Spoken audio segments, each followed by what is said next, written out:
Hi, I'm Mac McCarthy, and I help people with their breakups. And today we got a really good topic, slightly negative, why your life sucks, not just your breakup. Slightly negative. Yeah, slightly negative. Yeah, slightly negative. I mean it in goodwill. And the reason why I put in parentheses or italics and drawing a blank here, it's not just your breakup, because a lot of times your biggest problem with your breakup is the fact that you believe your life sucks right now. Mm-hmm. But I'm going to go through point by point, 1, 2, 3, 4, 5. I'm going to bring up topics that I didn't do a bunch of, this is what it is, and we're just going to talk off the cuff today. We got B on deck. He's a 35-year-old male. What's happening? Grew up in California. Had a professional golfing career for a brief while. Brief while. Any other background on you? No. Before we talk about the subject of life sucking, so so some credibility. Yeah, it's pretty good for right now. We can get more into it. All right. So, a lot of times we get caught up in this thing of everything sucks, life sucks, today sucks. But what if you could just bury it down to this moment sucks, right? And I think what people don't realize completely with social media and advertising and Netflix is that people's life sucks a lot more than you think in moments. Right? Mm-hmm. I think it's way more common than we think. And people that we think have it all together or have all the things we want, they've got areas that suck. They got areas that they don't like, that they're unhappy with. And the crazy thing is, in some cases, the more you have, the one thing you don't have gets elevated. So I think that that gets lost too. But usually most people out there don't have it all. But you think, yeah, they do.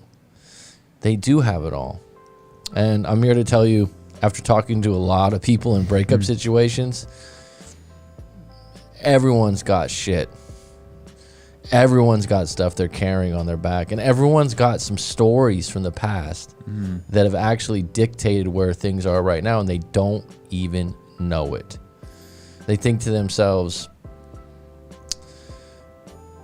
why am I like this? It's usually because something happened when you were really young and it created a rule in your life. And that rule is something that you believe to be true, that you believe that that's just the way it is. And some people call it limited beliefs. You can call it a lot of things. But I'm going to go through it today. We're going to have Clutch come on, and he's going to call in through Skype, and he can put his 2 cents in. And like I said, we'll go topic by topic on why your life sucks. And by the way, just to be clear, the first reason your life sucks is because you believe it does. And we'll get deeper into that in a moment. Hold on one second here on this. Jesse, how you doing, bud? I hope you're well. Everyone has shit going on. Definitely. It's just how we deal with it, for sure. I agree 1,000%. All right. We're going to,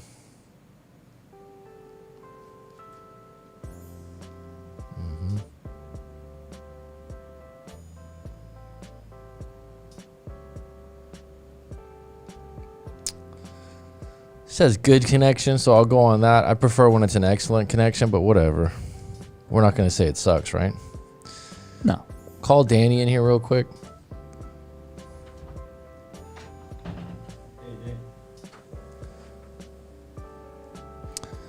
Jesse, do you believe that life sucks, or do you think that moments just suck? It's a question to ask yourself before we get going. The resolution, it's saying something about the resolution on this. The resolution? Mm-hmm. Is it a different setting? Yeah, it keeps saying this. Do you know what that means?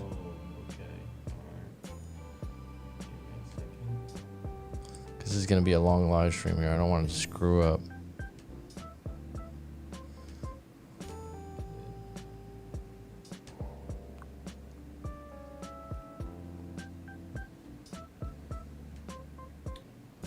Leave it?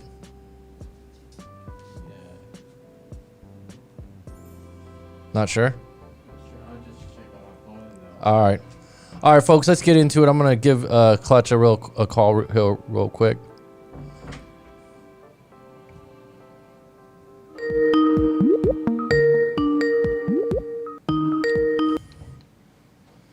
Hello? Mr. Clutch, you're live. You're on deck. How you doing, bud? Good, brother. How you doing? My life doesn't suck. So that's a start. And that's the topic today. Well, that's when you originally sent me a text. You're like, today's topic is life doesn't, or why does my life suck? I'm like, my life is awesome. What are you talking about? You know what I mean? It's one of those things. You have to, when you come across it, it's like when people are really going through it, it's kind of one of the beliefs that people have. My life overall just sucks right now. And that's the hardest part of going through relationships.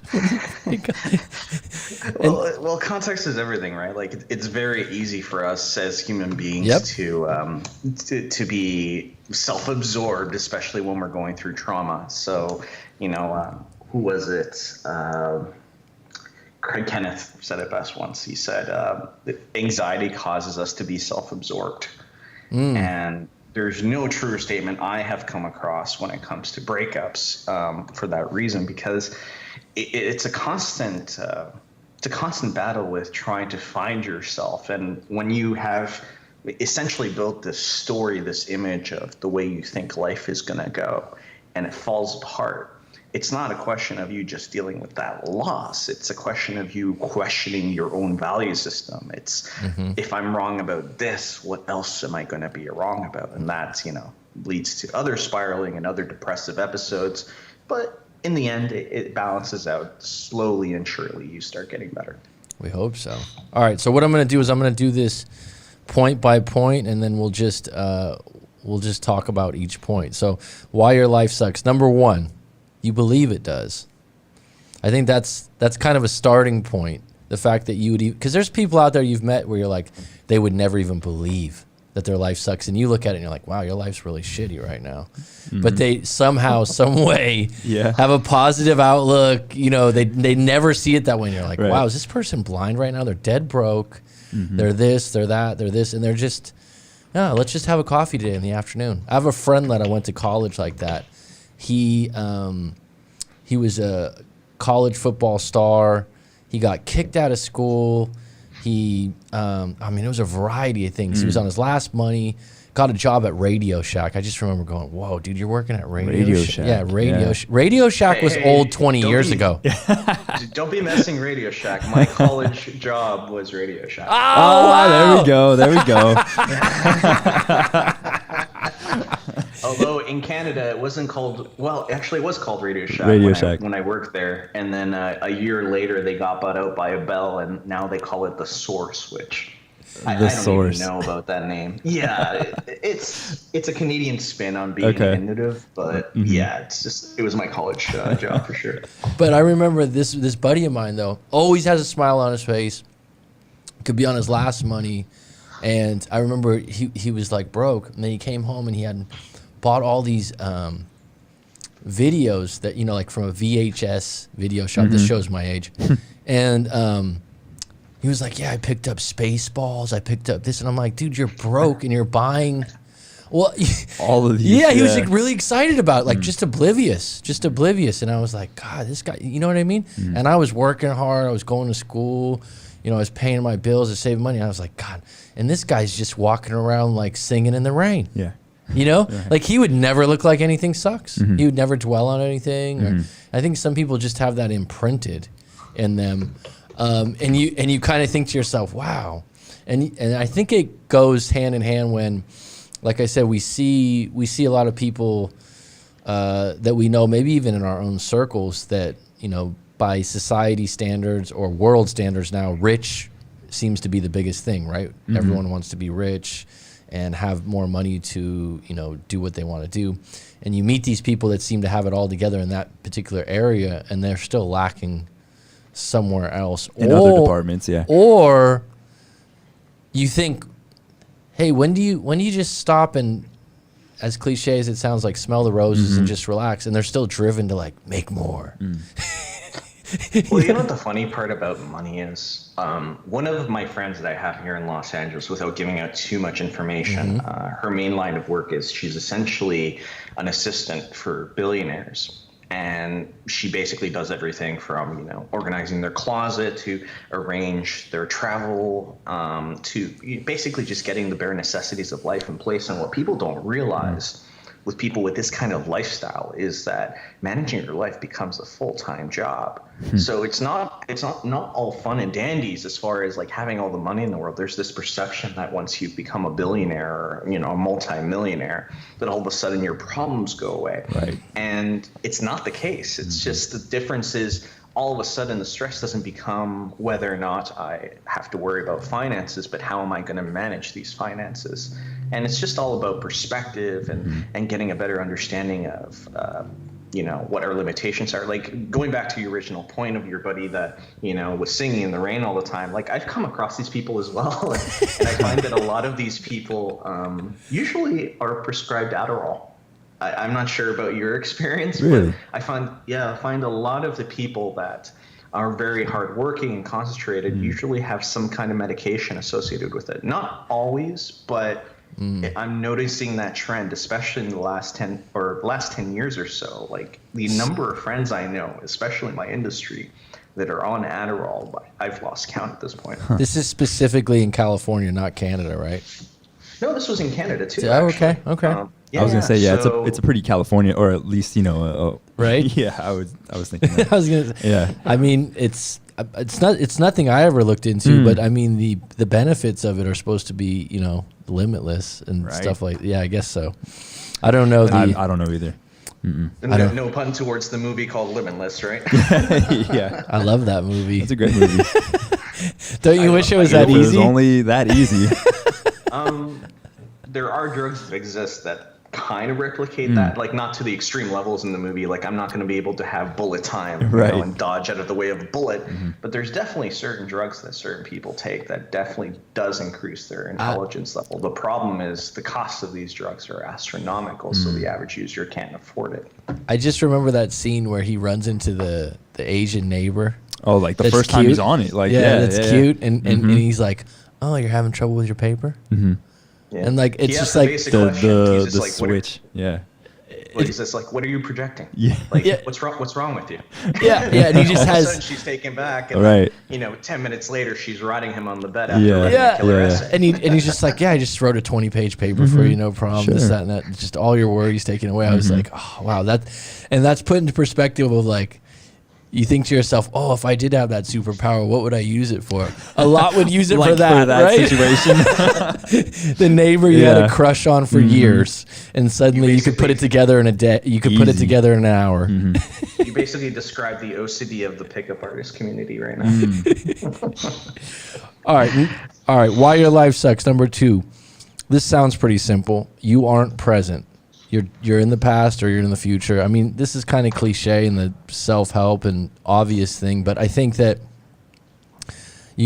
how do you get present is a good question to ask people. And I think what gets lost now is that one of the biggest places to not be present, and this might sound counterintuitive, is your room or your house. So I often tell people, like, if you're staying in your room or your house and you're having a lot of trouble, you're so comfortable there that there's no alert system to be present, right? Because you're not worried about what's going to happen. So you constantly are going into your past and into your future because the present's so boring and so predictable that even if you go out for a walk in the park or in the city, you have to be present because someone can hurt you. Sure. So I think that this is one of those things. It sounds obvious, but how many people spend a lot of time in their room? Right? Well, jumping into that, you've known this, Mac, and I've sometimes mentioned it on my channel. Like with my last jobs, I've been a consultant, specifically a remote consultant.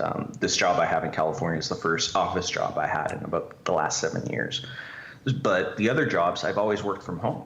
So the aspect of building that home life and having that balance and having a good environment, Jordan Peterson's #1 rule, clean your room. Right.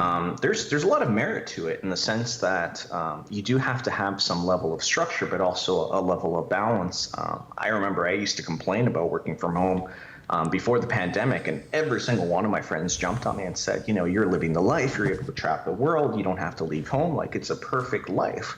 And what I had to constantly remind them is, look, if I'm not careful, the only interactions I'm going to have today are with my cats, and that's not acceptable. Not acceptable at all.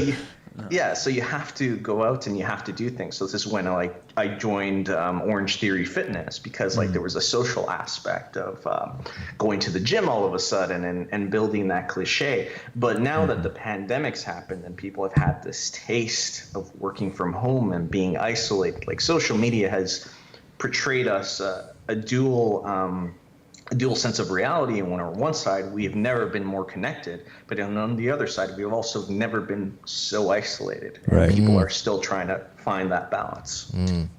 Well, I was just telling someone yesterday that living on your own, being independent, and now you can work from home and do these kinds of things. The danger in it somewhat, and I've noticed it with some clients, is you get really comfortable with that lifestyle now, and you adapt to it like anything else humans do. And then when you start maybe going out and dating again, you're like, I don't like this. It's a little shocking. Like you're out now, Yeah. Because they've adapted to it. Yeah, you're used to it, sure. And there's been no rejection. There's been no moments of uncomfortableness, right? Because whenever you go outside. So, yeah, I know what you mean. And you look at it now, and it's like even people on the news that, and I don't watch the news very much, but the few times you see a YouTube clip or something like that where someone's from a former anchor person that's got taking the news from their house with their Bed Bath and Beyond photos behind them, and they're like their perfect bookshelf and everything else, right? It looks lazy, compared to what people used to get up in a suit, right, and have makeup on for the news, and now you're like, is this guy credible in a hoodie? Do I really want to take him serious? He didn't shave and he's got a hooded sweatshirt on. This is a guy from the news, huh? It's like makes you question things. So, all right, next point. Why your life sucks. This is actually one that I don't think people look at. Your life isn't congruent with what you want. Congruent is such a good word, because a lot of times, and I have this in my own life, to be frank, sometimes it's like the basic question you always want to ask is what you want, or some people will call it goals. Some people might even call it your purpose pursuit or something like that. But is what you want actually congruent with your environment and what you're doing? And I might even add, the culmination of the things you want aren't congruent. I think that gets overlooked. That you want this, you want that, you want this. Hey, you're going to have to give up one of those to make it work. And that's kind of tough, right? There's always a trade-off. And I think that in this day and age, we kind of think like, I could have it all. But a lot of times your life sucks sometimes because you're stuck on trying to get it all rather than going, all right, if I do these two, if I go for these two things, I'm going to have to give up this and this. And I even though I don't want to give up that, right? I had to do that when I went to college in San Francisco. I never wanted to go to San Francisco State University. It's foggy, it's cold. The building looks like it had been abandoned before. I don't know how it looks now, but it's not an inviting university. It doesn't have that kind of subculture. I don't know about now. This is 20 years ago. But I was living in San Diego on the beach, having a good time. School was secondary. I was working full time. So when I got accepted to that school, I said, I really don't want to move back there. But what do I want to put first? Are you going to get your degree at some point, Mac? Right. It's like, would it be better to move away from the beach, how great it is for partying, lifestyle, friends and whatnot, and just go, all right, for the next 2 years, I'm just going to get this done because I've spent 3-4 years in junior college. And that took a trade-off. And at the time, the first 6 months sucked. They sucked. Like people were like, oh, you're living in the city, man? Like friends from the Bay Area. I'm like, yeah, it sucks. And they're like, what do you mean? San Francisco's cool. I'm like, I fucking lived in San Diego on the beach. It's not cool. It's not as fun. It's not as great. You know, I was walking around in flip flops and, you know, never cold. And now I wake up in the morning with double socks on. I don't like it. But looking back, it's like, oh yeah, I'm completely glad I did that in that moment, because I got my degree, which it's an achievement. I used it for teaching. I needed it for my job. And so I look back and I'm like, that was a good move. But at the time, it was a big trade-off, man. It was a big trade-off, because I felt like, if you would have seen where I lived, it was pretty nice. Have you had that before, Clutch? Well, I think you bring up a couple of points. The first point being the action of consequence, which I find that people don't factor in whenever they're making decisions. Like people automatically assume everything's going to go exactly as planned. And whenever you make any types of decisions, and I made these decisions too, by the way, of going away to another city for attending my post-secondary.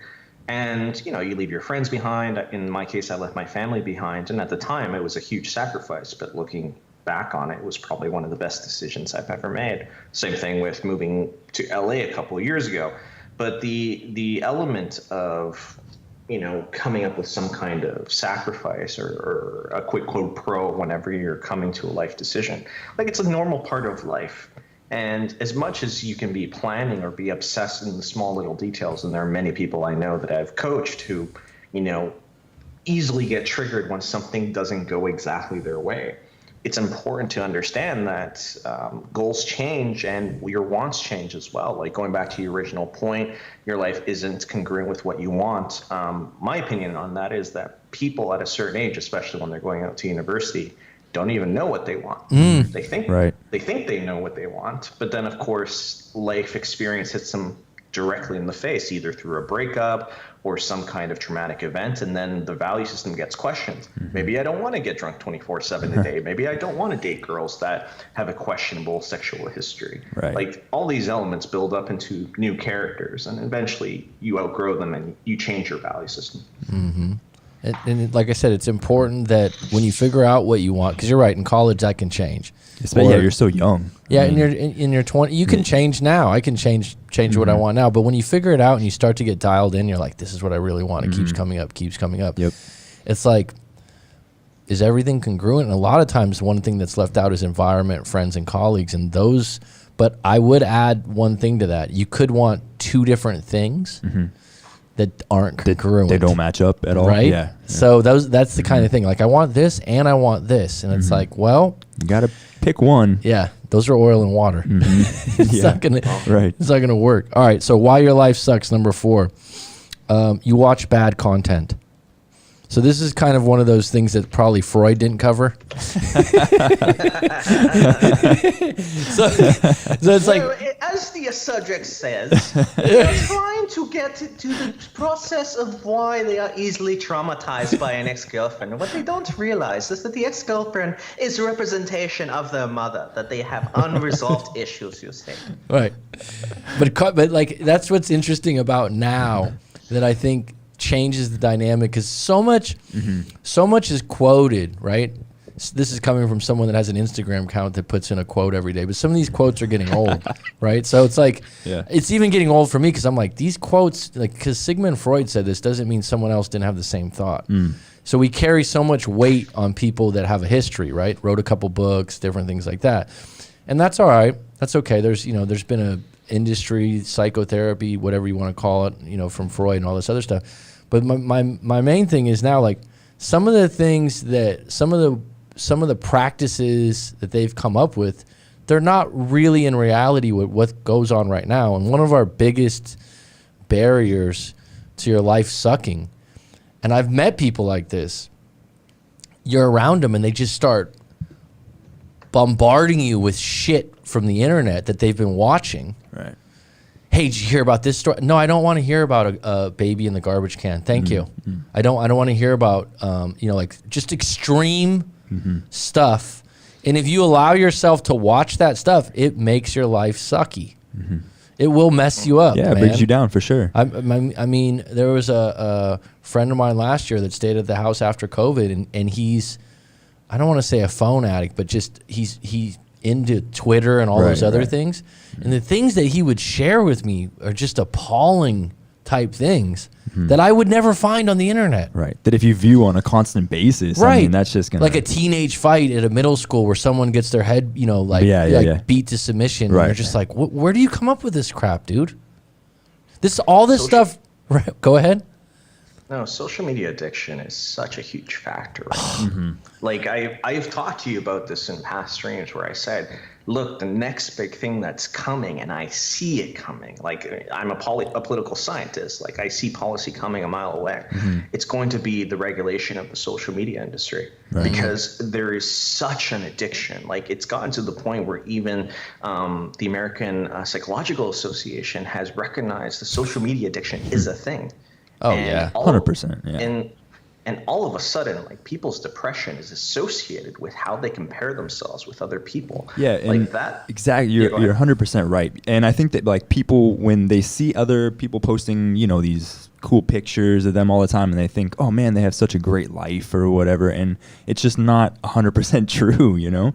No one has 100% greatness. You know, you see that all the time, though. Oh, my friends are posting all these cool pictures, and why can't my life be like that? You know? I would add that there's some people that, and let me get back because I get back to the idea of bad content and what I mean by that. I agree with what you're both saying, but what I meant by that is I meant more or less what you choose to watch from YouTube, like news stories or stuff like that. Okay, yeah. And then you could certainly post that stuff, or you could say bad content could be when your friend posts stuff, I suppose. But you know what you're choosing to watch, like myself. I don't watch the news. My addiction might be basketball news or something like that, but I don't watch. And even that has crept into their personal lives. Like, you know, like in the 80s and 90s, you didn't really know too much about, you know, Joe Montana or Michael Jordan's personal life. Right, but now the content's, there's so much out there. They're searching for stuff. If it was touched, the Inquirer did stuff like that, right? You'd be at the grocery store and it'd be like, you know, half bullshit kind of a story. Like Michael Jordan just had like a, you know, an alien child or something. But now, I mean, sometimes I even, you know, you think about like, God, these guys, they have everything, right? They $100 million contracts. They get to play basketball, which is like, if I got to do that, that's so great. They're on a team. They're this, they're that. Women love them, this, that. But would you want your whole life scrutinized? I don't know. I mean, man, I don't know. It's a pretty big trade-off, right? Right. I mean, you know, they're reporting things out there now about guys where you're just like, give the guy a break, man. I mean, you know, and then people eat it up. Like, guess what he did? And I used to, it's funny when teaching at the university, I used to ask students, I said, why do you think, because gossip's a part of every culture. Well, I shouldn't say that because I don't know every country. I've just been in two. Yeah. Let's not generalize, Mac. Stop it. I get pissed when other people generalize. So, but we like gossip, like superstar gossip, right? And I tell people, why do you think that is? Why do you think we like superstar gossip? And my thing is because you go, oh, cool, they're not perfect too. They're just like me. Yeah. Yeah. Wow, it's really great that Prince Harry has drama in his life. You think like, oh, now it makes me feel a little bit better that this guy fell a few times. It makes me feel better about my life. Yeah. But then there's the flip side where I think that someone goes, oh, what a like when Steve Jobs passed away. Okay, fine. People were talking about him like he's the greatest legend in the world. Like some people are like, oh my God, we should have a Steve Jobs day and all this. And I'm just like, the guy built a business or like he's not a glory. You know what I mean? It's not Mother Teresa. Right. So all you have to do is read his autobiography, and it's like, look, the guy was a genius, yes, but he was also an asshole. With the level of arrogance that was far beyond what most people go through. Like even the reason he died was because he initially denied his cancer treatment because he wanted to go organic. And it's just like, well, that's the perfect example of what we live in society. We are so inept with our own belief structure that we're able to reject anything, even when it comes to our own health being completely deprived. And this is something that people need to pay attention to, especially when it comes to things like mental health. Like, topic of today. Why does my life suck? Oh, your life sucks because you've surrounded yourself with things that basically make you depressed. Right. And you have to find the balance in, look, it's okay to jump on YouTube. Like, dude, I spend hours on YouTube every day listening to content that I know is just a procrastination tool, but I don't listen to things that, bring out the worst in my mental health. Like there are many coaches that you and I have talked about privately, Mac, who are terrible at what they do and the things that they preach. At the same time, I'm like you. I jump on and I listen to hockey obsessively. I love hockey. But there's a limit, I don't need to listen to hockey at 3 o'clock in the morning. Not saying that sometimes I don't, but there are other times where, it might be better to put on some meditation music and go to bed and get the most out of my day. Yeah, so bad content's a big one, and the way you should gauge that is, how do you feel after you watch what you've been watching or the channels you watch? And what I would add that people don't realize that's different now is we do. Go ahead. I think you're going to kill the porn industry with that statement, Mac. What's? How do you feel afterwards? Well, I feel awkward and shame. That's how I feel. That's for another show. We're gonna. That particular show can be done, but it deserves hours. Sure. We can't just go topic to topic, but that's a whole nother thing. But I would say that how you feel after when you're going through this, but also this is what really bugs me. Is, for example, that friend of mine that had all this stuff about the presidential race, Biden and Trump and all that, and I'm not going to get into who's right, who's wrong. It was just messy, right? And people got really passionate and everything. That's fine. Okay. What are you going to do? What are you going to do about it? You're going to share content with me about how messed up it is, or are you doing anything active? That's the part that gets me is the word I use is there's a ton of spectators, right? This is like why we like sports, right? I played basketball till I was about 13. It was a glorious time in my life. I played for school. I won some tournaments and things like that. So the only way I kind of get that back is like watching pro sports. And I know something about basketball, but really I'm a spectator, right? And I'm able to say this guy played good, he played bad, he ruined it for us when we won or we didn't win. But people are doing that with all parts of life now. Right. Right? Yeah. But on the flip side, they're not really actively doing anything great in their own life, right? And I think you have a right to have an opinion, but sometimes it's gotten to a point now where there's a lot of people out there giving opinions based on just emotion. And that'll take over your life. or they just, okay, you're an influencer, right? You're shredded. You're Joe Schmo, ex-Navy SEAL, commando. Arnold Schwarzenegger can't do shit to me, and you got a following. So then you go, I can talk politics. You got a platform, right? It's like, so anyways, back to my point, stay off the bad content. Let's go to the next one. Why your life sucks. Number 5, you've been brainwashed. Now, this is an interesting one because people don't realize how many limited beliefs were programmed into them as a little kid. This is a big one. So the simplistic way would be brainwashed. Also, I'll add what you watched on TV when you were a kid. And if it wasn't your parents, maybe a teacher or someone else, you've been brainwashed to believe that life's bad, life sucks. One of the ones that was big in my narrative as a kid is my father was quite negative, but in a humorous way. But he would always think someone was trying to screw you over. Like people didn't have good intentions. Right. If you called someone over to do a job, or this guy's trying to screw us over. Right. It's like, and my grandpa was the same way. Surprise, surprise. Right. And that gets passed on generations, and you just think that's how the world is. Like if I didn't go down my self-improvement rabbit hole and do a lot of reading, I would have shared that. I would have had that projected on my life for a long time because that's just what I thought. That shapes your worldview. Yeah, it's just it's just this constant judging of people and thinking this person's out to get me. They don't have good intentions. And probably for my father, that was, attributed to the fact one of his big chips on his shoulder is he came back from the Vietnam War and got spit on. So that was like, that's the story he would tell a lot, that he got basically, he's 19, 20 years old, and, everyone hates you when you come home. So maybe that's why. But he just had this, and it affected me, because when I was, my teen years, I was very sarcastic, negative in a funny way, a lot like not as negative as my father, but you get brainwashed into that. And when you get older, you kind of wonder why you're getting the results, or you have the way about you. If you look back, a lot of it you get from when you were a kid, and that kind of sets the things. What do you think, Clutch? I think that upbringing has a huge impact on the way you see the world.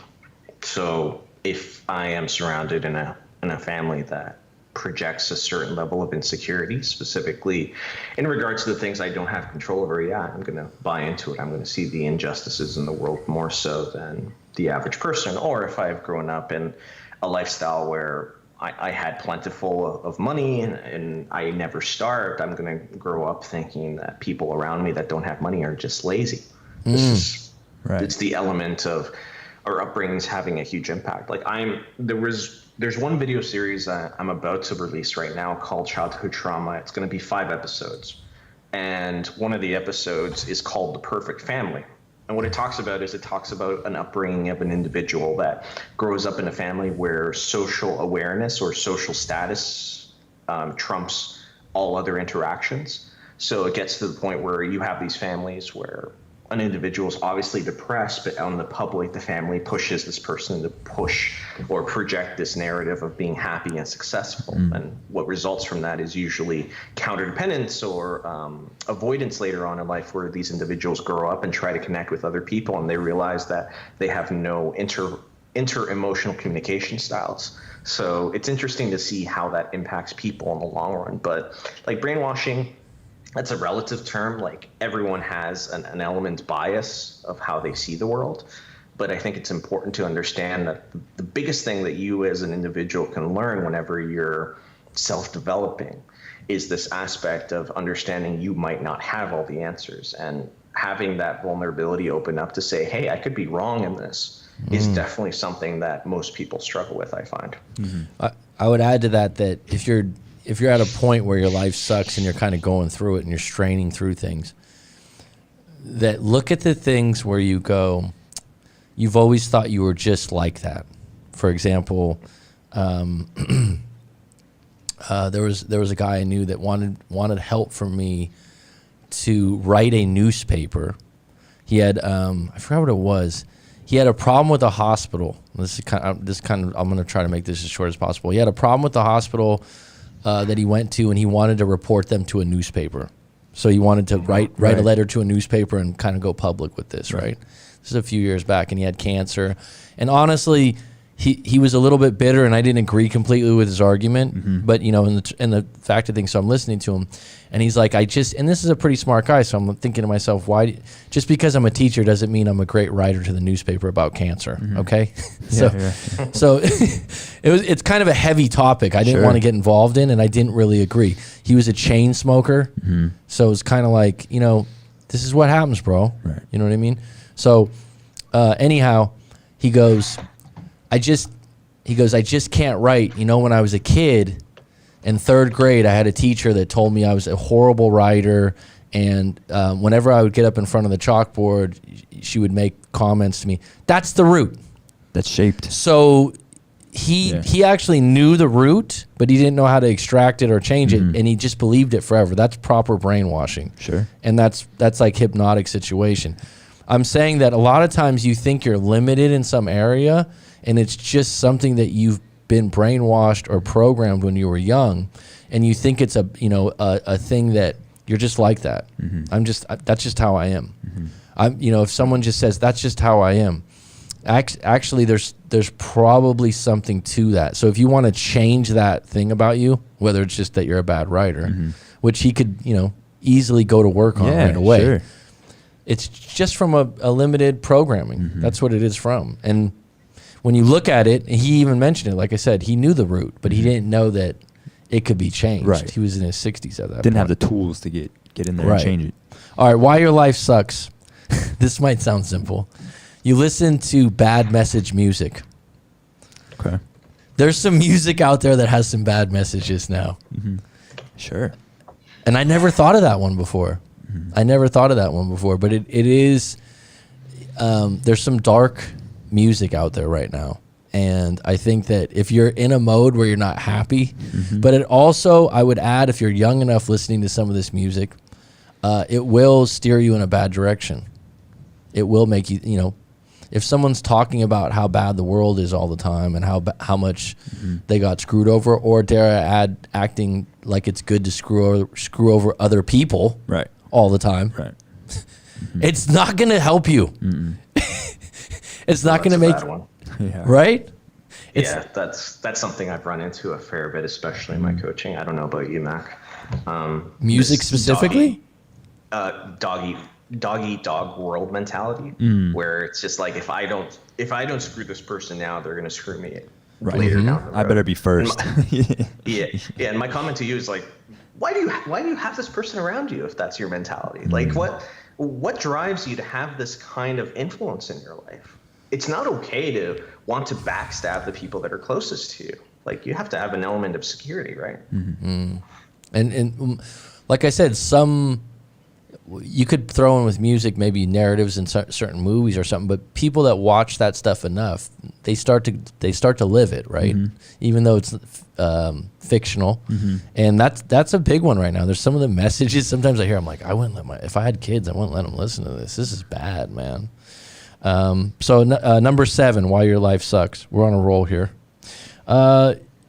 You're focused on yourself, no contribution. I think Clutch kind of touched on this early, but I've had times where people are, especially if you're really obsessive with specifically getting your ex back, or a specific thing that someone did to you, or something you're specifically not getting, and it just keeps pummeling you. You're really just looking at the world in a way of how it can serve you and what's going wrong for you.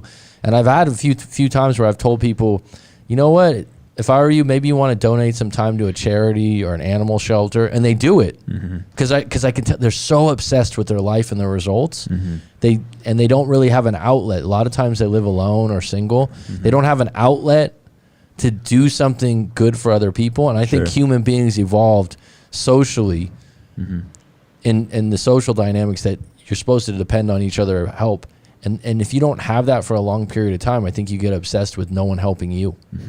And so I think that anywhere where you can feel useful, right? You can feel useful, or you're doing something good, and that's why a lot of times you're overlooking that.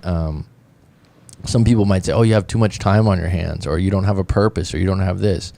I would reverse that into where are you making a contribution or helping someone else out, right? I'd take it a step further and say, where's your responsibility? What level of responsibility are you taking ownership over? Because like a lot of times, like especially more so with men than with women, but women fall under this cliche, but not as potent as men. But what I find is that the men that come to me, when I was coaching, even on the Discord today, they're lacking that sense of responsibility, whether that's that responsibility to the self or the responsibility to get a purpose or a task done. A lot of these people, the only responsibility they've ever had was the relationship. So the moment you take that away, all of a sudden they are flabbergasted and say, well, where's my purpose? My purpose was to serve this other human being to keep them safe, and now I have no direction. Now it's gone. And that comes to the next one, why your life sucks. Number 8, you're working with no purpose. And what I want to be more specific, because the term purpose, which was just mentioned by Modern Shrink on the thing, on the live stream, can mean so many different things to have a purpose or whatnot. And I'm specifically talking about whatever your work is. Obviously, a lot of people work for money, right? Okay, so that's your carrot at the end of the stick or whatnot. And that's completely fine. I think that's admirable and noble in many ways. But is that enough? Some people it is. Some people it is. Some people it's like, I was poor my whole life. Right. I have a family to take care of. Yeah, how much money I make comes first, second, and third. Okay, if that you can stay peaceful with that. Some people need more meaning or purpose to it, in the sense that, yeah, I make good money, but I also feel really good about what I do. I'm helping people. And so I think if you're working and just going through the motions and getting money, and your life, and you think your life sucks, maybe you want to look at that another way. Either find a job that brings you more fruitful purpose, if that's a word. Fruitful purpose. Yeah, I consider fruitful a Sure. word. I like to It's say not the word I would use personally. But we'll allow it. Yeah. I would say What Coach Mack is saying is you must be more purpose. I knew it was coming. I knew it was going there. Yeah, nice one, Clutch. I would say that for me, one of the things coming out of my brief real estate career, where money could be made, people might not agree, but in real estate, I was just surprised by how easy. It wasn't easy to do one deal after another, but the actual work that went into a deal that might get you 10, 20, 30 grand. I was really surprised by it. I was like, I thought this would be more difficult. Sometimes you think it's more difficult than it is. But do you feel proud and privileged at the work you do is one that I always come back to. And I think that's a big one for me. It's not a big one for everyone, because some people might say, I don't need to be proud of what I do as long as I make my money. Yeah. As long as I'm making my money, I don't care. Like you said, that's the That's priority. the narrative. And maybe that's where, but like, there is something for, you do meet people that, like, I had a client earlier today that's a drummer in a band. He mentioned it 3 times. I'm a drummer. That's like, as an his identity statement. Identity, yeah. And my point is, he's proud of it. Right, sure. You know what I mean? He's not trying to, he wasn't trying to show off or impress me. He's proud of it. So I think that's a big one that helps you look at your life in a way to be proud and privileged. And I think it gets lost in just maybe making money or just having a job. Like, is this job something I'm going to be proud of doing? It doesn't necessarily need to be something that your friend's proud of. That's the catch. It's not necessarily what your friend or family would find that you're proud of. You. Right. Right? Because a lot of people you're dealing with are like, oh, my parents always wanted me to do this. My friends always. It's one of the reasons I didn't get into teaching right away. When I was in my 20s, I was constantly hearing from people, you're never going to make money. You know, like, you're really going to spend your time and go to school for that? And it affected me, right? I'd like to say I was always a coach and I was always, strong-willed and I knew all this stuff I know now. No. But I was like, oh, yeah, maybe I should. I should probably have to make some. I mean, the reactions I would get from people when you'd go, "What are you going to school for?" And I was like, "Oh, I want to be a teacher." Really? Right. Yeah. That's the only people that would be excited about it were teachers. Other teachers. Yeah. Right. But otherwise, there's a quote. Go ahead.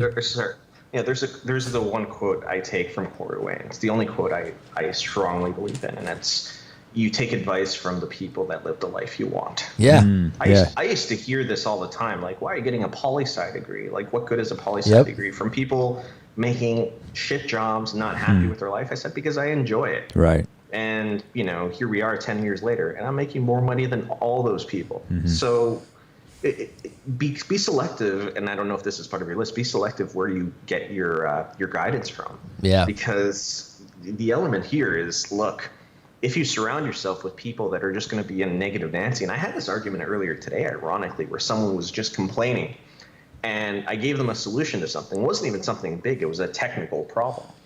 And they said, oh, well, I'm not going to do what you say. I just want to complain. And I told them, don't complain for the sake of complaining. It's unattractive. And everyone stopped and said, well, what do you mean it's unattractive? I'm like, do you like being around people that do nothing but complain? And then people thought about it and they realized, oh, you're actually right. I've never thought about it that way. Or record yourself complaining and then listen to yourself afterwards. Yeah. It's like I've told people before, the greatest one, I've mentioned this before. Sorry, Rob, that watches all the live stream, because sometimes it's redundant. I always think of Rob. I'm like, Rob's watched a lot of live streams here. He's heard this one. But like the show The Nanny, she used to videotape people parenting their kids. Oh, okay. Well, think about it, right? You're having all this trouble with your kid acting up or in your marriage. What if you were videotaped for a whole week and saw your act? And people would like watch the way they were talking to their kids or overreacting, and they would be like in absolute tears, right? Because they had no clue. You know what I mean? They had no clue how they were talking or acting. I'm like, damn, what if someone showed you everything, and you might even have had a piece of this before where someone was using a video camera. Again, this is my age because video cameras were only out for like Christmas or someone's birthday before, right? Oh, like the big one, like right. Okay, now everyone has one on their phone and doing it as a production. It used to be like one person would have it, and I remember one time it was like a birthday party. This was years back, and someone was doing like camera and stuff, and they showed me afterwards, and I was like, I was acting like that. I was like making fun of someone, laughing, and I'm like, God, I don't like that. But You never had that perspective of, No, I thought I was being really funny. And I was like, wow, what an asshole. That was kind of a mean comment to make, you know? But when I saw the video camera after, and I think that that goes with complaining and those other things. You think, well, I'm not really complaining, am I? And you're like, no, you've been complaining for like 20 minutes, dude. Yeah. Like a full week I've heard you bitch and complain. Well, not that much, right? It's just oblivious to it. All right, number 9, why your life sucks. You dwell on crap. Sounds simple. Actually, this is one that I've done a lot. I'm kind of a past-oriented person. And so someone will say, just stop dwelling. And you're like, it's not that easy. It's not that easy. I would say that the best way to stop dwelling on the past is to get into the present. And the best way to get into the present is to get active. And however you're going to get active, there's a variety of ways. But the people that have the most trouble dwelling on the past are usually the people stuck in their room. They don't exercise. They don't get out. They don't make an effort. There's nothing to really shift your focus. To get present, yeah. And if it's really hard and you're deadlocked, then you need to see a therapist or a coach or something like that and really get to the bottom of those things and literally throw everything up. And even then, I would say you're not going to necessarily feel better, but you won't dwell as much. If you get like people that I talk to for an hour and a half, 2 hours in a session, I've done it before, and you know, afterwards you're kind of like, can't dwell on it anymore. Just 2 hours I spent talking to someone about it. Regurgitated all of it. Right. At least for today, I'm going to let it go. Right. I got it all out. So I think dwell on it's a basic one. What do you think, Clutch? I think dwelling's a human reaction. Yep. But with dwelling, I use the metaphor, it's like taking a crap. You can be really constipated and really completely in awe of taking a big crap. But once you get out of the bathroom, it's underrated. You don't go back and think about the massive crap you took. Like, why would you do that to yourself? No, but you sometimes when you take a great crap, you go, God, that felt great. You know, it's one of the greatest human pleasures that you can have your whole life, hopefully, right? Right. So it's like one of those things, like you're 80 years old and you're like, great crap. You can understand how men can be gay, right? You're like, I finally get it now. All right, number 10. You believe you're owed something more. You believe you're owed something more. I've went through this with jobs before. Like you're like, if you get stuck on this, and this goes hand in hand with life not being fair, you either got to speak up on what you're owed more, and it still could get rejected, but this is something people will hold on to, and it could make your life suck. You believe you're just owed something more. You've done this, and this is what you've gotten. And the old cliche statement is nobody owes you anything. Actually, it becomes more and more true as you get older. This is entitlement is the number one issue that beautiful people have in relationships. Oh yeah. Very big problem. Do you know who I am? Do you know how many people I turned down for you? Yeah. I've heard that statement before, and I've literally walked away from a person and be like, no, not gonna fly with me. And now with social media, do you know how many followers I have? You know, all that kind of stuff, right? I had a girlfriend before that's quite attractive, and she wasn't arrogant or anything like that, but at the time she had a lot of guys hitting on her, but she was conservative. She's conservative.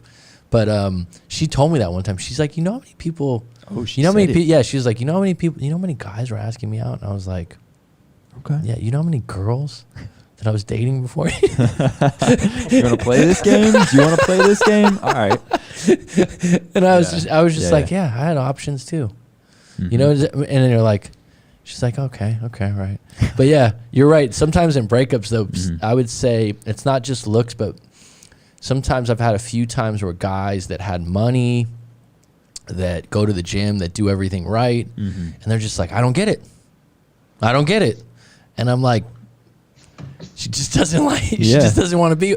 She said that like she's not into me and she doesn't like that. Well, maybe she's telling you the truth. And they have a lot of trouble. Because there's a lot of good things that were going for them. Well, they just think they're bulletproof. Yeah. They just go, I can't understand why she wouldn't want to be with me because I have all this. And it's like, you probably could use a little charm and sense of humor. Is usually that's what's lacking with those people, is down to earth, right? Being down to earth, charming, or sense of humor. And looking back, just thinking about the two people I'm thinking of, I'm like, they were way too serious all the time. So, number 11, you find value in being a victim. This is a big one now. Oh, it's huge now. Right? Huge. It's something that you bring up when you meet people about, and this is a slippery scale because there is room for being a victim of something and getting compassion and getting someone to, or not getting someone, but receiving compassion and being honest with yourself when something bad had happened. But using it as a currency, like, I've never used that word, but yeah, or a way to get attention. right. Or just something that's part of your identity for the next 10 years. The victimhood mentality. Yeah, I think that's, what do you think, Clutch? We talked about this in past podcasts where I said social media has caused people to become disassociated. So the result is the only way they know how to get attention or even to build social value is by being a victim. Right. So all of a sudden, oh yeah, well, I'm a minority and I've been repressed. And oh yeah, well, I was dumped by a person that, abused me. And, I was caught in this kind of financial trouble as a result of it. And there's nothing wrong with going to a small handful of friends and venting and be like, man, that bitch really screwed me in this divorce. Like, it's okay to have that kind of support system. But now it's being laid out to dry in social media. And I wouldn't want people involved in my personal life like that. Like, I have a small handful of people I trust with certain pieces of information. Like you, Mac, I texted you something funny earlier today, being like, you would never believe what happened. Then we had a good laugh about it. But then you vent it and then you forget it. There's no reason to stick in this victim mentality. And what I find is the people that are the first to preach this level of toxic positivity and being all positive and dandy on social media are the first ones to call themselves a victim when it's beneficial. And like I said, it's a fine line, kind of, like there's room for it when something happened, but the identity of it, I think, over a long period of time, and there's an expiration date where you should kind of go, I don't want to present myself in this way. I want to get up on my feet and get up off the mat. All right, number 12. You don't understand why people do dumb things. I think Clutch will like this one. Define a dumb thing. Yeah. You don't understand why people do dumb things. Okay, good question. Good question. I would say a lot of times what a dumb thing is to you is something that just doesn't line up with your intelligence or your wisdom, and you think everyone else would find it dumb. Right. So it should line up. Many of my exes would call me a dumb thing, Max. So that's relatively speaking. So my point is it is interpretation and perception based, but people don't know that. They actually think they're smarter or they're wiser because of maybe they got a PhD, maybe they're better with money, maybe they're higher in society, and so they look at the person viewpoint and they think, wow, that was really like they're it's like social imperialism, and they look at it in a way that people are just dumber than them, rather than going thinking critically. Why does that person look at it that way? Yeah. And sometimes I've just realized that from living in a completely different place where you have to relearn why people look at things different. Like if you live in a different culture, oh yeah, you're like, what? What are you guys doing? Like why do we not have toilet paper in the bathrooms? Isn't that universal? But instead of just having that mindset of, oh, you're wrong. Yeah, when you Why? first think about it, you're like, oh, this is ridiculous. Right. But then you think like, no, it's just different. It's just different. You can accept it or not accept it, but you can drive yourself nuts And you can also think life sucks when you're associated with people that you think are dumber than you because they do things differently. Seek to understand, not to be understood. I think that, this is just one of those things that if you're, and just catch yourself. If you find yourself thinking you're really smarter than someone else or someone's so dumb, like, analyze it a little bit is what I'm saying. Because it's not gonna serve you. Sometimes, like Clutch said, like, you can have a good laugh about it or something like that, but it shouldn't entangle your life. And sometimes you can be working with someone like this and you just don't understand them or where they come from. All right, number 13. Go ahead. Oh, I said, don't get me wrong. Some people are idiots. Let's put that out there. But if everyone you're dealing with is an idiot, you might have to look in the mirror. It's not everyone else that's the problem. Well, that's interesting because in my coaching sometimes when someone suddenly has something that their ex labeled on them, and I'll ask them, has anyone else told you that before? That's close to you? And if you say, yeah, well then maybe there's something there because there's been multiple people you respect and know you. But if you're like, no one has before, it's like, well, maybe it's just them, right? There's a big difference. All right, so number 13 seems obvious why your life sucks. You can't handle rejection. Now, there's a difference between not liking rejection and you can't handle it, right? You just can't handle it because I think we're always going to be faced with that if we live a life that's not just comfort-based and we actually do some things. You're going to have it happen. It doesn't mean you have to like it because I don't think anyone likes being rejected. I don't think anyone can get a laugh out of that, especially if it's something that they care about or they consider themselves worthy of not being rejected. That's the worst part. It's like, you're rejecting me?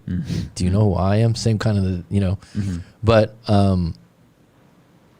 you need to develop something in your life where you realize that you've been rejected before, you'll overcome this, and this is just someone's viewpoint. Or I've had to deal with this being a teacher and giving grades. I've told you this before. I don't like giving grades. Some teachers get their rocks off on giving Fs. It's like, oh yeah, I had to fail. Really? I had to fail 7 students. Ha! And I'm like, what an asshole. Okay. It's like, right? I don't want to have you, not pass where someone else will take it. Here's the thing. Rejection is individually based, right? One person might reject you and another person might think, oh, I would have took you in. Right. Or I would have agreed with you on that one. And we get almost tunnel vision on the one rejection. And I would add consider the source too. Right. You value the source. Yeah, consider really the source on who's rejecting you and who's not. So what do you think, Clutchland? I think being humble is severely undervalued. Easier Really said than done sometimes, huh? Well, like, the concept is it becomes a little bit of a double-edged sword because just because I'm rejected by you doesn't mean I can't understand your reasons for the rejection. Doesn't mean I have to agree with them. Like, you and I have had a good laugh over, like, certain people in my life that have rejected me for stupid reasons, or I view them as stupid reasons. But the element is that when you move past them and you're like, you know what, it's probably for the best. Why would you want to be with someone that has a conflicting value system to this extreme level? But of course, at the time, you're feeling the rejection, you have that ego, or you're lacking that ego, and it's a huge shot on whatever value you have associated. Like, the problem with breakups in general has nothing to do with the breakup itself. It has more to do with the value you've associated with the breakup. And I've mentioned this to you because if you're wrong about this person, or you were wrong about this person, what else are you wrong about? And all of a sudden you start questioning yourself, saying, oh, well, maybe, I want to start knitting, or maybe I want to join the Marines, or maybe I'm going to go around America and, have a girl in each state. Like, I've seen all this happen. People cope in different ways. But handling rejection is probably the biggest aspect of showing how humble someone is. And just because you know the reason why doesn't necessarily mean you have to agree with the decision, but you have to respect the decision. Acceptance is key. Number 14. Delayed gratification isn't valued. This is kind of one that doesn't get taught. This is mentioned in a lot of self-improvement books. is the ability to have delayed gratification. And this probably is attributed to a lot of people's goals, and deal with the fact that you're not going to get what you want right away. I think that this is something that, why your life might suck is that you're not getting the results that you want, today or tomorrow. And I think in this world, there's so many products, dare I say, products, gurus, coaches, things that are going to maybe change it right away. And I've even had, in my coaching sessions, we'll talk for an hour and a half. We'll really unpack some things. And I know it went pretty well, like in the sense that we got a lot out. But there's sometimes at the end, they'll be like, so, any closing question? So do you think she's going to come back? Right? Yeah. Right? And they're dead serious. Right? So right? And it's like we did all this talking, we did all this unpacking. I know I did a good job. I know it's not even a question, Clutch. It's not even a question. I know that we had a good rapport. That's a big part of coaching, is having a good rapport, being relatable. Johanna's who just came on, did a coaching with me for 2 hours plus. And you still at the end are like, hey, can you just tell me? Just tell me. I know I know you said it's going to be hard and these things, but can you just yes or no? And it's like I can't tell you I can't tell you yes or no, but I'll tell you what I think, right? I can't just give you that immediate gratification. But I can tell you the things that you probably need to do now for the long run. Does that make sense? Like I can tell you, you're going to have to probably hurt. A lot of the worst part of getting done is going like, yeah, when we get off this call, it's not a cure, but it's going to give you some clarity. It's going to give you some things to think about in the next day or two. And the funny thing is some of those people at the end that are like, it's almost like they have this like, so you can't tell me if I can get them back. Right? It's like, or you can't tell me exactly what I need to get done just to get them back. And I'm like, we unpack so many more important things in getting your story straight and where you're at and clarity. And the funny thing is, a lot of times those people will call me back like a month later, 2 months later, because I think they realize after we talked that I was talking to them straight.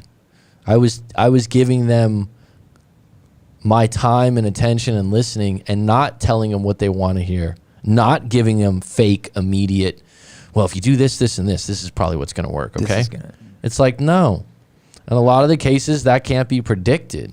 But what we can talk about, whether it's good for you or not, whether the odds are there or not. And the best thing you can do is realize that whatever happens in a bad breakup where you've been with someone a while, there's going to be some pain involved. What I can tell you is that's normal and that's okay. And if you're not dealing with that pain up front and making attempts to neutralize it or make sense of it, instead you're maybe doing a lot of drinking or doing other extracurricular activities that kind of just avoid the topic. Sure. Well, then you're just going to make it worse. So you actually talking to me or talking to someone else, you actually going through your feelings and that's actually part of the process, but it's going to still take a while till you're probably totally at a point where you're like, I'm done or I feel better. And this is one thing that people will get caught up in. And I would add, people that have a lot of money actually have trouble with delayed gratification because they can buy things. They can buy, you know what I mean? So your take, Clutch? We've talked about this when it comes to statistical analysis. So the prediction in data management, particularly when I've talked about the concept of analyzing the probability of something, what is the probability my ex will come back? I think it's safe to say half of the people that break up with an ex will hear from their ex at some point. So with that statistical analysis, I can make a prediction that out of the 100 people I coach, 50 of them will hear from their ex at some point. What I can't do is I can't pick out the person in the crowd and say, you for sure will hear from your ex. Like you can in maybe some extreme scenarios, but in most cases you can't. And this is the problem with with coaching online, this instant gratification mentality, because there are these coaches out there that sway to that mentality because they want to get viewership and they want to get people paying for their coaching practices. But guys, if coaching were that, or if relationships were that predictable, and we could say with the level of certainty whether an ex would come back or not, there would be an insurance policy on it. Because if there's money to be made, guaranteed someone's going to do it. All right. So next one, 15. Why your life sucks. You have no exciting ideals or goals. So it sounds simple, like everyone always tells you to have goals. Okay, I'm with you. I would add, what are you looking forward to that might be exciting? That you think about it. It's because it's one thing you can have that. It's amazing how many people still have the same goals of, I just want a house. That's like a universal thing that you hear all the time. If you're like, hey, what do you want to do in the next 5 years? I want to buy a house, right? I want to have my own house. But you know what people never do that I've noticed? Not never. I shouldn't generalize. I'm sorry. Yeah, I get pissed when other people do that. Where do you want to live? Oh, yeah, I just want to live like in my town. Just get what would be like the most exciting place to live? Where would you really want to live? Well, it's too expensive by the beach, or no, but go with what's exciting, right? Because if you settle for, I just want to own a place, you'll end up with a studio condo on the bad side of town just to get into the market, and you're like 2 months later, you're like, oh shit, my neighbors suck. I have homeowners association dues. You didn't think about what was exciting or specific. Maybe I'll add to that. You make your goals specific, but does it excite you? I think that if you're going on a narrative like, I just need a house, because that's what most societies, that's a structure, that's an anchor in your life. It's a good thing to have. But a lot of people don't even know, like, well, would you want a house from the 1920s, or would you want a penthouse, or would you want I just want a house. I just want 2 bedrooms. Or I just want this. How are you going to make the goal that you want something where you're like, I really want that. Right. I really want that. And it's funny because I've met people like that over my life. And when I was younger, I used to think, this guy. like so specific. Not that they're specific, but like, yeah, right. Right. Okay. Like, you really think you're going to do that? All and right. those people, the funny thing is, they've been like, looking back 10, 15, 20 years ago, I'm like, oh shit, they did it. I mean, do you understand what I mean by that, Clutch? I do. There's a difference between setting goals and being unrealistic and having steps. Because, like, I've had girlfriends, more than one girlfriend, that believe in this whole concept of having visual boards, like having ideals of like imagery in front of you of the things you want. So they'll look at it and the idea of this law of attraction mentality will subconsciously cause you to get it. But you also have to have steps, like going from I'll use a personal example. 8 years ago, I was managing a store in Canada called Jack Jones, which is a European clothing line. Got it. And I got into an awkward situation where I had to fire an employee I caught stealing. Now, this employee had just turned 18 at the time. She had just moved out from an abusive household, and she was crying, saying, like, I don't know how I'm going to make my ends meet. And I'm thinking in the back of my mind, like, I'm empathetic towards this girl, and I'm trying to be supportive. But at the same time, I'm thinking, stupid girl, like, you didn't think about the repercussions of this action. Her goal at the time was to get money, and she didn't care what the consequences are. But this is the goal that I have. At the time, I decided I am no longer going to be involved in this level of drama at the workplace. So I ended up quitting my job that month and saying, I'm going to do whatever is necessary in order to get an office job. Because I had been working retail at that point for about 10 years, and I had already graduated, and my career wasn't going anywhere except moving up retail, which is not much to say. I've worked retail, and I'm happy to say that through a series of steps, I said, I'm going to get an office job, and I don't care what it is. I ended up getting an entry-level IT job, paying me half the wage I used to make managing my own store. But in the span of about 36 months, I tripled my salary.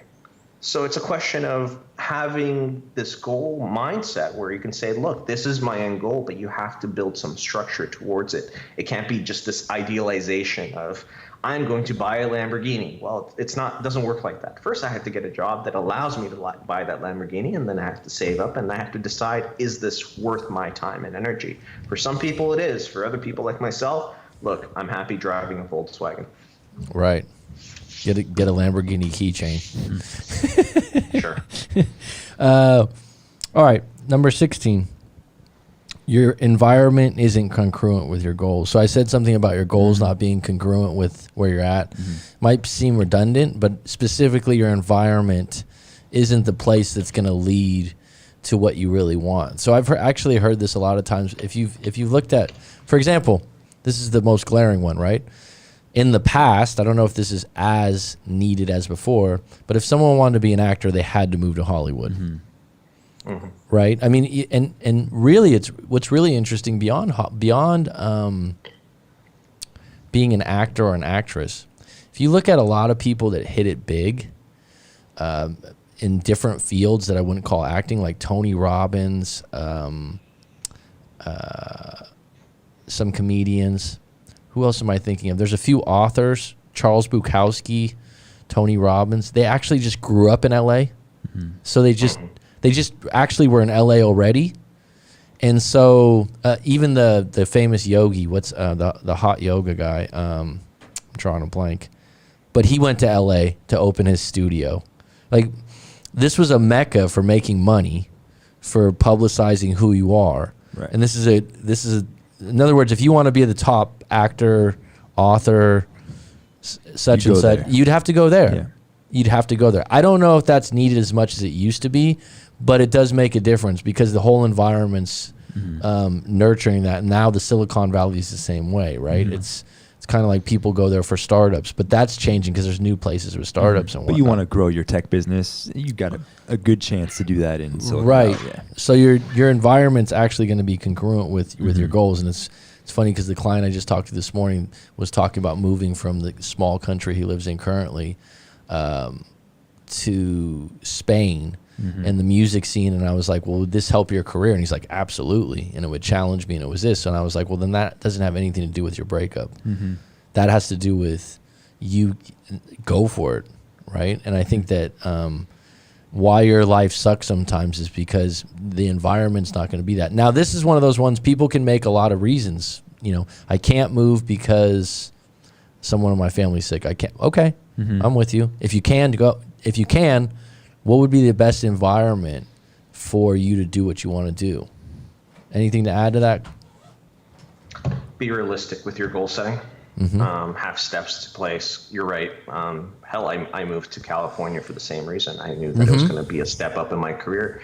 It was a step down when I initially got here because, the money I made in Canada was much more beneficial to me than it was in California. But by moving here, it opened many more doors. So have steps in place and understand it's going to take some time. Delayed gratification. All right, 17. This is going to be you hate before you congratulate. So someone tells you some good news, or you hear some good news, and you think negatively. You hate on the person. You give them a fake, like, yeah, okay, yeah, all right. You should be in a place in your life when I would add this. You really know when you're in a good place when you hear some good news or someone's done something well for themselves that might have surpassed where you're at, or made you a little bit jealous. Because I think that jealousy can't be controlled in the sense of the urge of it. There'll be a moment where you envy or you're jealous of someone, like you wish that was Everybody has it. Yeah. Like it's a knee-jerk reaction. But then you can kind of check it and be like, you know what? Good for them. Yeah, like one of the, and here's the thing. I often will say something like to someone, a lot of times I say, I'm happy for you. That's a statement that's genuine, but it depends on the tone. Oh yeah, I'm happy for you. Like if someone, I'm happy for you. Yeah, like someone, you can really tell. If someone goes, yeah, good for you. Like I've had people and I'm like, that wasn't genuine at all. That was like, fuck. Hey, I'm really happy for you. You deserve it. Like when you do that, you're doing that for yourself too, to be happy for someone. I think that you can't fake that. I think that a lot of times that's proof to yourself that you're in a really good place with whatever you're doing, that you can be happy for someone else. And some other things have to line up. But if you're around, you'll notice it when you're around people that kind of cut other people down a lot, and they're in rival fields. That's going to contribute. That's going to contribute to, you know, where you're at. It's like you look at people at their best, they usually don't have to do that. They don't have to do that. They don't even get involved in it. Yeah. What's your take, Clutch? I agree with what you say. I think that there's an element that whenever you are dealing with people that are envious of you, like it depends on the type of person you're dealing with. Like one of the greatest compliments an avoidant can give you is to be envious of you, because that's how they know how to communicate. But the other aspect is the environment that you surround yourself with, and that was one of your previous points. The idea is that you kind of want to surround yourself with people that reinforce your value system, that reinforce your well-being. Not to create an echo chamber per se, but to create enough reinforcement that when these turbulence in life hits you, kind of like COVID did all of us, you're not caught in a position where you're all of a sudden lacking purpose because one person rejected you. I agree. That reinforcement of people around you, that goes back to like the idea of being congruent, having people around you that are genuinely happy with what you're doing and how you're doing it. It makes such a if you've ever been in an environment that's the opposite, and you go into one of those, you're like, what's wrong with these people? Jeez. Yeah. Why? Yeah, it's like you're like, wow, oh God. You know, going back to, like, I worked retail when I was in college, so I had plenty of taste for it. I would say I didn't do 10 years, but maybe like 7 or 8. And that's one of those jobs where so many people are coming and going and at different places in their life. That's that there's a lot of wisdom gained on people in that job. Do you know what I mean? A lot of sex in the office, a lot of drama, and a lot of thankless nights. Let's put it that way. Yeah, it's one of those things. Like I said, learning people and being able to read people well. And I've been told by other people before I did coaching, like, wow, you read people well, you have emotional intelligence. It's like, that's one of the prerequisites right there. You work retail, you work with all ages, all different walks. People are at different times in their lives. It's an immediate job for a lot of people. So it was, and then you're also dealing with different people at the job, right? Right. The customers. Yeah. Always had stories to tell, man. Always had stories to tell. All right. Why your life sucks. Number 18. You always want more. This is probably a big one. You always want more. And I'm going to admit to myself right now that I've actually done this, where you get to a point and you're like, wow, I got what I really wanted from 10 years ago or 8 years ago. I thought I wouldn't be here. And then you go, I want more. But I want this, I want that. And you don't get into the moment enough. And I think that you have to take some steps back and go, I did it. Give yourself some credit from time to time if you've made progress or gotten what you wanted. And I think that I've had this with a few clients recently that I've known for 2 years, 3 years, and they've come back to me. And they're, obviously they come back to me because there's a problem.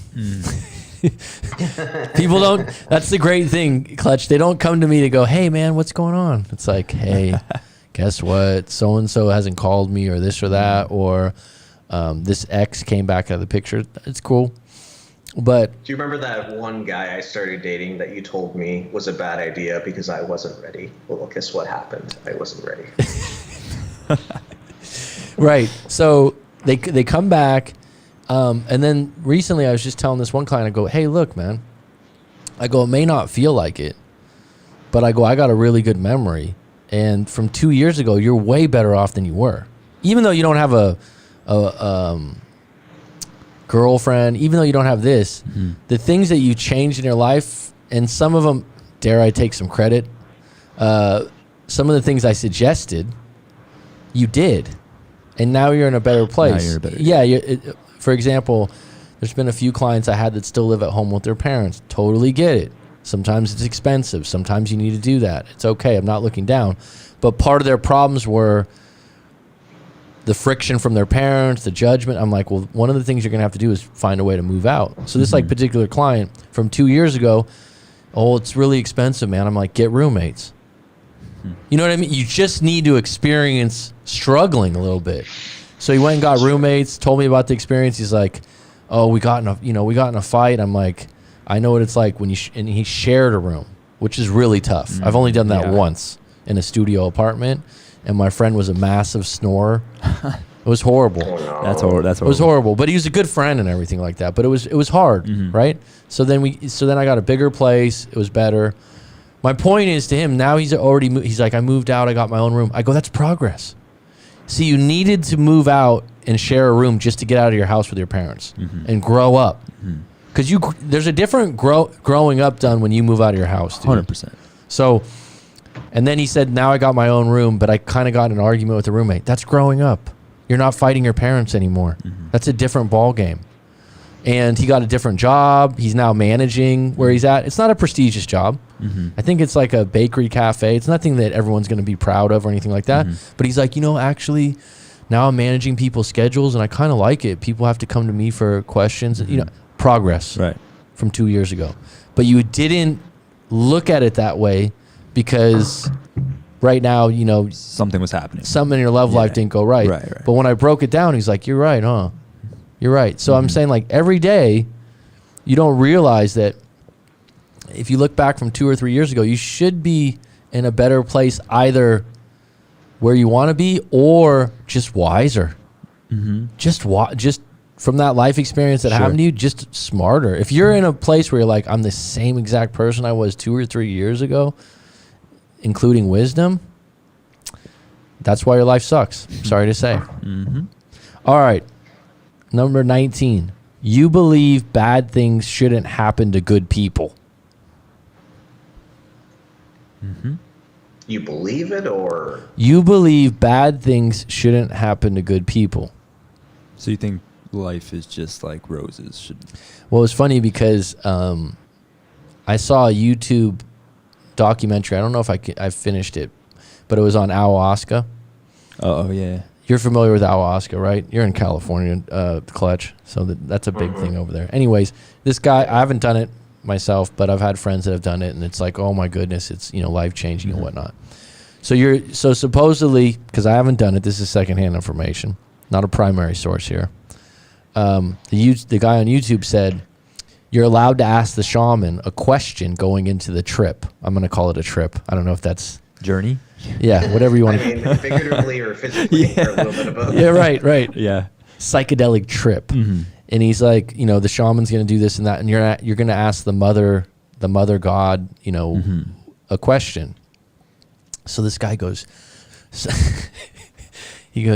I asked the question, why do bad things happen to good people? And I thought, yes, that fucking question, dude.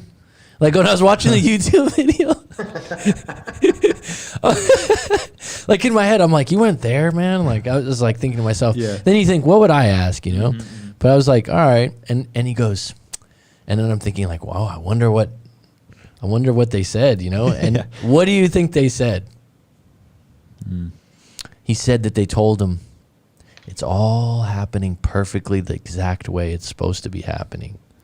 It's all happening exactly the way it should be happening. Now, I know the cynic and sarcasm is bubbling up in Clutch right now. Yeah, what a credit.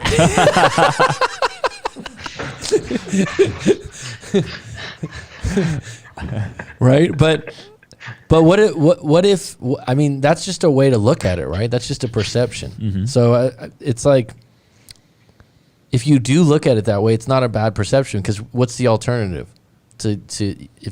If bad things lead to you learning something, or bad things lead to you growing up, or whatever, maybe it is all happening for the same reason. But if you believe, because this is something you can get caught up in, right? You can get caught up in like, wow, this is a really good person. Why did this bad thing happen to them? And trying to make sense of it and being angry about it or being upset with it.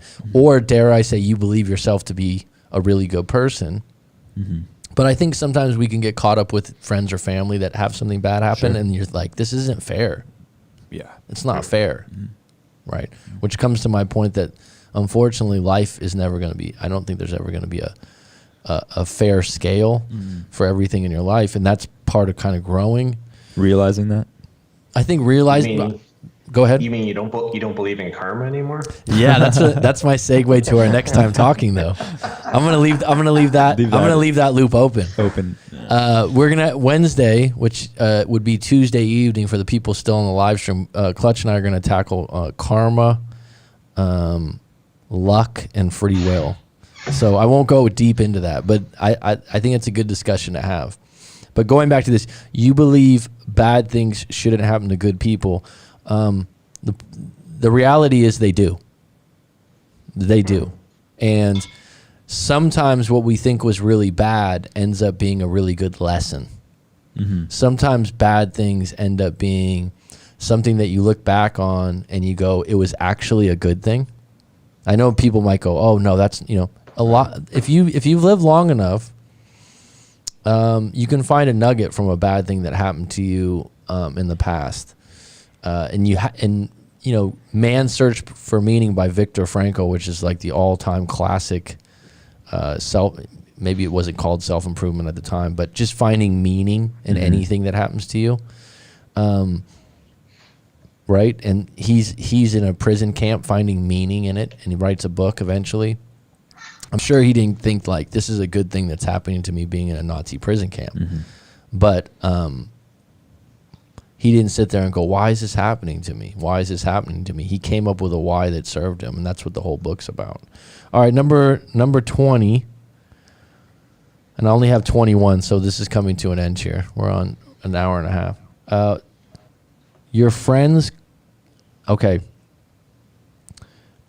Why your life sucks. Your friends and colleagues and content direct your actions. So notice I'm saying that you're thinking about the content you take in. You're thinking about your friends and colleagues when you make decisions. Some might call that insecure. It might line up with that. But if you're really mindful, sometimes you can, it's funny because doing what I do, I'll ask a lot of questions, right? And someone will go, well, I don't know. Well, what was your first answer that came in your head? You're laughing, right? Because someone asks you a question, something pops up and you go, oh, I don't want to tell them that. Nah. What's the correct answer? Or they're going to judge me for that. Yeah. It's like someone just recently asked me, what are the 5 most precious things in your life? So that's an interesting question. Okay, I'm up for it. Right? I said, well, number 1, niece and nephew. Number 2, probably parents. And number 3, I stopped. But I had an answer. You just didn't want to get it out. Yeah, because I was like, I don't know if that's true or not. Right. I don't know if that's a good one. I don't know if that'll be well received by the person that asked me the question. But it was like, I don't know, my parents' dogs. They're not my dogs, but and I was like, that's what came up. But I don't feel like that should be the right answer. Because I don't think it's going to be well received. Yeah. Right? But that's what came up. That's what's inside me, right? And then I said, my job as a teacher and my home, right? So, and those were the things that came up. But I'll tell you what, number 3, 4, and 5, I was like, no, it's not that. Why would I say no, it's not that? Because I don't want to share that answer. Because I'm thinking like, does she think that's a good answer? We do it all the time. Right.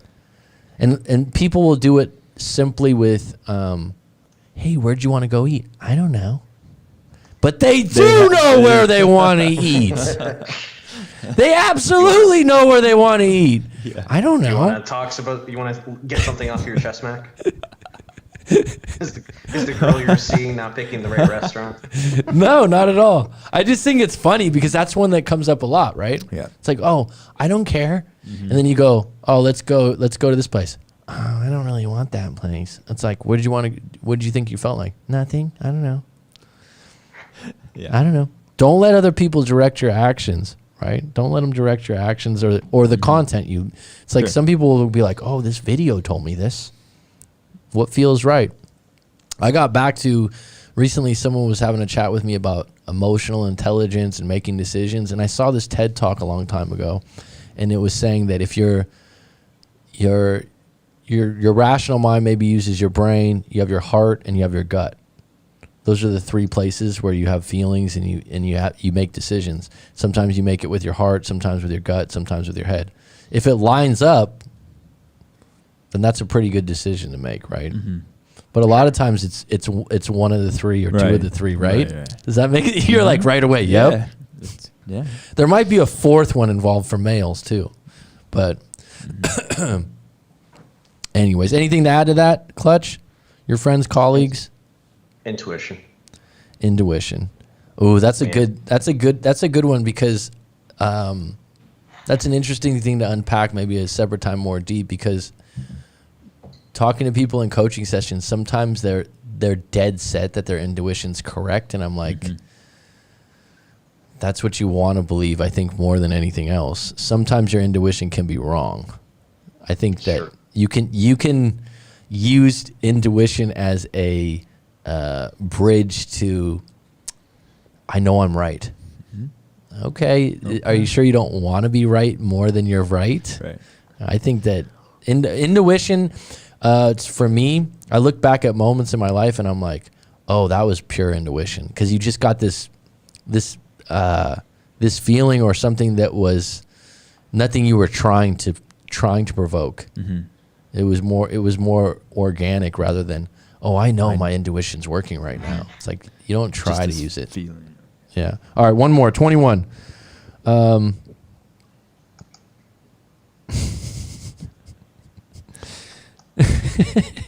Why your life sucks. This is actually a really good one to end on.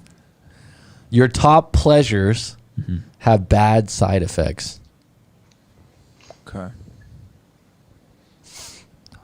Sure. It's that at first you're like, yeah, like cigarettes, right? I don't smoke cigarettes. Sure. Yeah. Bad side effects are multiple things. Rather than the obvious, like, oh, you can get cancer, there's bad breath, which is really horrible. And if you've worked with people that smoke a lot of cigarettes, they're not aware of it, but, it's like a dragon's on the scene. There's also,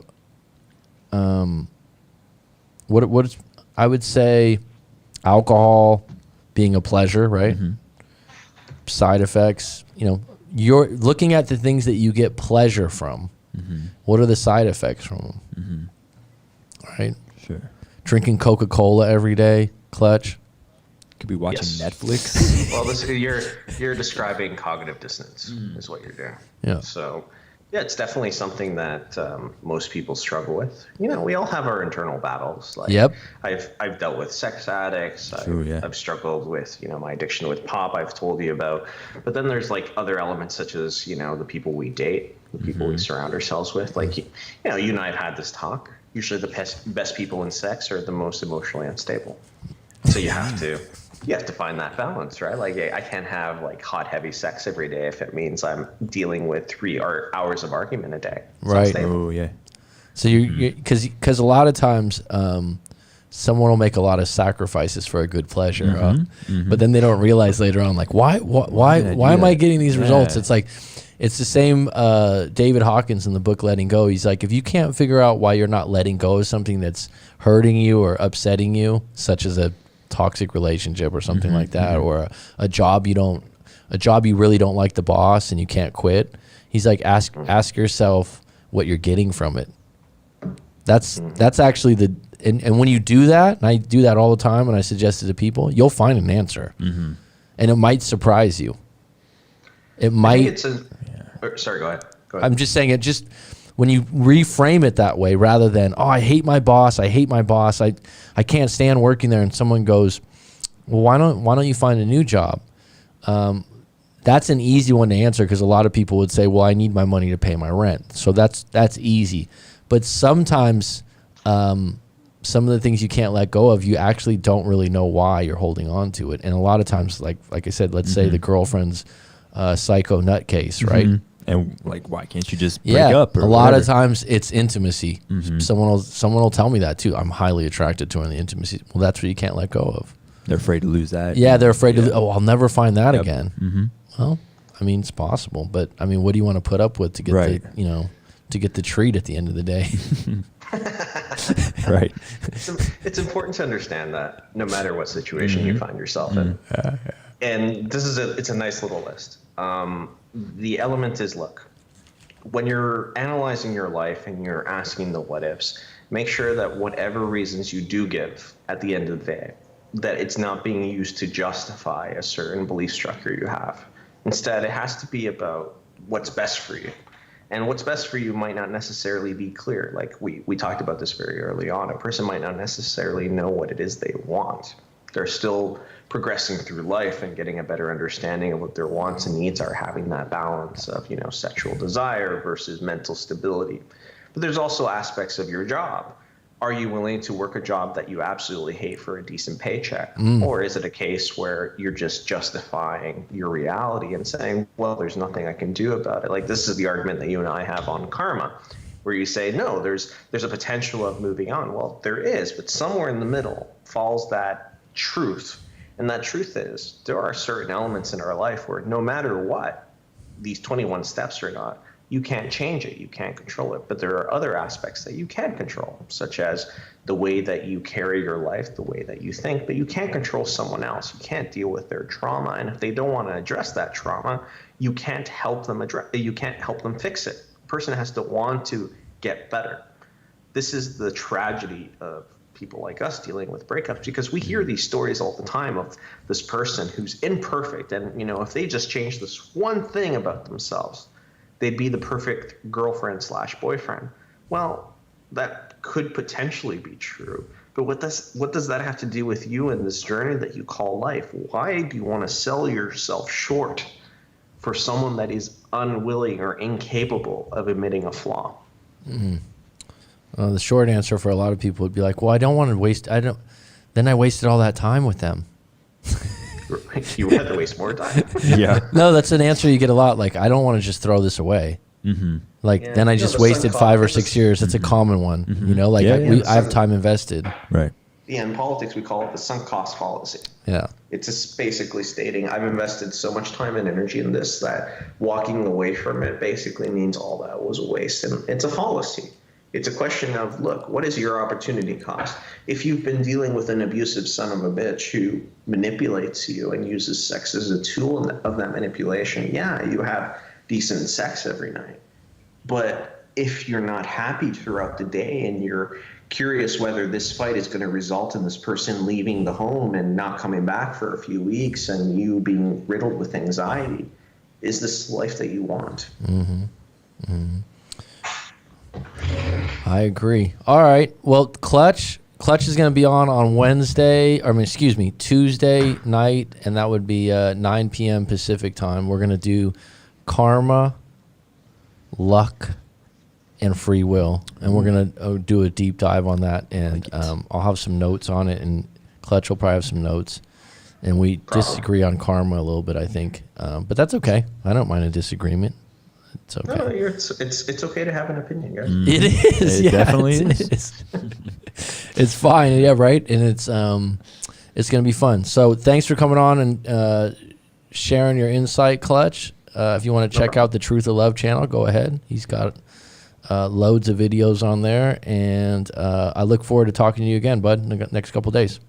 Sounds great, brother. We'll talk soon. All right. Bye-bye. Cheers. All right, let me just take a quick look at the live stream if anyone has some quick questions. I noticed that Alexandria, if you're still on, Rosagino, I might say your name wrong. My birthday this weekend, no text from my ex. Instead, 60 people singing happy birthday at the end of my DJ set. Way better. Well, good for you for seeing the silver lining. Crystal Ruidaz, thanks for saying thanks. I'm going to go backwards on this one. Johanna, nice to see you. I hope you're doing well. Chuckster, can't wait to see a new one. Take care of those mitten fillers in the meantime. I don't know what that means. Maybe that was between you two. Mm-hmm. Crystal says delayed gratification isn't only defined as reaching external goals like a career move and interventions physique. It can be in the form of just maturing internally emotional intelligence. Okay, Crystal, thanks for your take on that. Let's see here. Rejection is huge. I agree.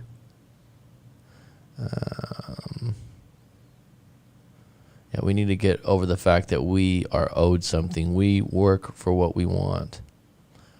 I've definitely had times in my life where I think I'm owed something, and I have valid reasons for it in a job or something like that. But my point would be, you're not always going to get what you want, and your interpretation of what you're owed might not be theirs, or the ability to give you what you feel like you're owed is not there. So that's nobody tells people with money or suggests they have the wrong approach in life. Fact. Okay, modern shrink. We do role play where a family member acts like another member of, or on how they communicate with them. It's a great mirror and eye opener for the person being copied. Oh, I would be good at that. Kind of like your, you know, when you saw yourself on the video camera, it's like how. Yeah, that's a good one, I mean? modern shrink. It would depend on how good of an actor or like a role play. Yeah, that's funny. Some people I bet would get really pissed off. It's funny how I am. It's funny how the narrative about self-discipline and determination only comes into play when people don't have money. Does anyone grill people that inherited money about drive and self-determination? Right. Okay, Jesse's going to sleep. Yep, I'm that guy who needs purpose to live, Mr. Aleph. Michael Jordan, I took that personally about every single slight, and then he went and made every other player life suck. Crystal says self-awareness and purpose is an internal struggle, which is why many people state, I don't know, when asked questions about their future. Anyone else add something else? It's human nature to find a purpose. People think success is external, when in reality, usually as you get older, it's a service to others. It's more internal and genuine. Thanks for your take today, Crystal. Have you come on before? I don't remember.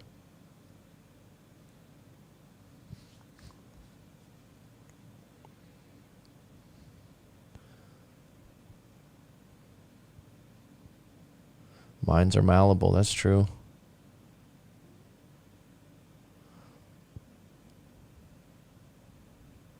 All right. I think that's it for today. Like I said, we're going to tackle karma, luck, and free will. This is something that me and Clutch have been talking about, maybe having a live stream about. He seems to believe that